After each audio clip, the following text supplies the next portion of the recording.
Nietzsche said, "One must have chaos within oneself to give birth to a dancing star." But here's what he didn't say out loud: the people who hate you are often the ones holding the mirror steady. By the end of this video, you'll know exactly how to extract cold, useful intelligence from the people who can't stand you and use it to become harder to ignore, harder to manipulate, and harder to stop. Your enemies are paying attention to you in ways your friends stopped doing years ago. Julius Caesar's closest allies celebrated his victories and looked away from his blind spots. But his enemies, Cassius and Brutus, catalogued every weakness: his vanity about his thinning hair, his hunger for permanence, his belief that charm made him untouchable. They knew him with surgical precision. His friends told him what he wanted to hear. His enemies studied what was actually there. Friends filter their observations through affection and social cost. Saying you're becoming arrogant to someone you love is expensive. Enemies have no such filter. They're motivated, they're watching closely, and they have nothing to lose by being accurate. That makes their perception, however hostile, far more reliable as raw data. The specific thing your enemy attacks is almost always a real vulnerability, not necessarily a flaw, but a pressure point that exists. Think of the man at work who constantly undermines your ideas in meetings. Every dig, every dismissal, he's not firing randomly. He's noticed something. Maybe you hesitate before defending yourself, maybe you over-explain, maybe you care too much about consensus. He found the gap in the armor. Epictetus, a former slave who had chains put on his leg, understood this completely. When his master tried to break him by twisting the chain harder, Epictetus said calmly, "You're going to break it." He wasn't angry. He was observing. The master revealed his own frustration, and Epictetus learned exactly where the leverage was and refused to let it work. When someone attacks a pattern in you repeatedly, they've identified a behavioral loop you run unconsciously. They're not creating the vulnerability. They're detecting it. That's intelligence you can use. Strip the hostility out of the message and you have a diagnostic report on yourself. Your friend's silence on your failures is a form of slow sabotage. Carl Jung called it the shadow, the parts of yourself you don't acknowledge, that your social circle quietly agrees to pretend don't exist. The guy who drinks a little too much at every gathering. The man who talks over everyone but considers himself a great listener.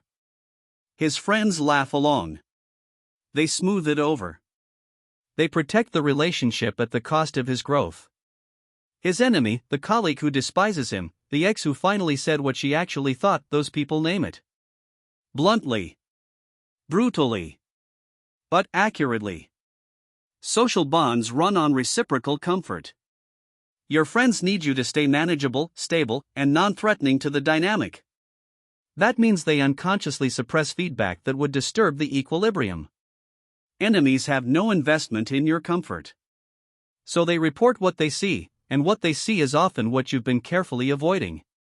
You can turn hostility into a self-improvement system if you treat criticism as data, not attack. Abraham Lincoln is the most cited example of this for a reason. He didn't just tolerate his political enemies, he appointed several of them to his cabinet. Salmon Chase wanted Lincoln's job and made no secret of it.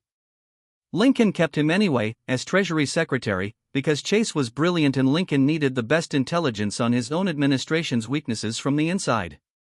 When Chase finally resigned expecting Lincoln to beg him back, Lincoln accepted the resignation immediately. He had extracted everything useful and released the rest. The framework is simple: separate the delivery from the content.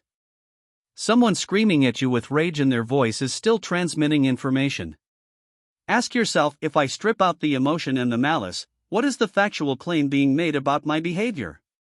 Write it down. Sit with it for 48 hours before deciding it's wrong. Most men reject the message because of how it arrived. That's a luxury you can't afford if you want to grow. The man who has no enemies has usually stopped doing anything worth opposing. Machiavelli wrote in The Prince that a ruler who is universally loved is almost certainly ineffective, because effective action always steps on someone's interest. The Stoic Marcus Aurelius ruled one of the most powerful empires in history and spent his private journals wrestling with the hatred, ingratitude, and opposition he faced daily. He didn't interpret enemies as proof of his failure. He interpreted them as proof that he was operating at a level where his decisions had real weight. A man working in a cubicle doing exactly what he's told rarely makes enemies. The man who builds something, challenges something, or refuses to go along with something, that man attracts opposition. Opposition is often the sound of your own significance. This isn't about manufacturing conflict. It's about recalibrating what the absence of conflict signals. If no one is pushing back on you, you may not be pushing at all.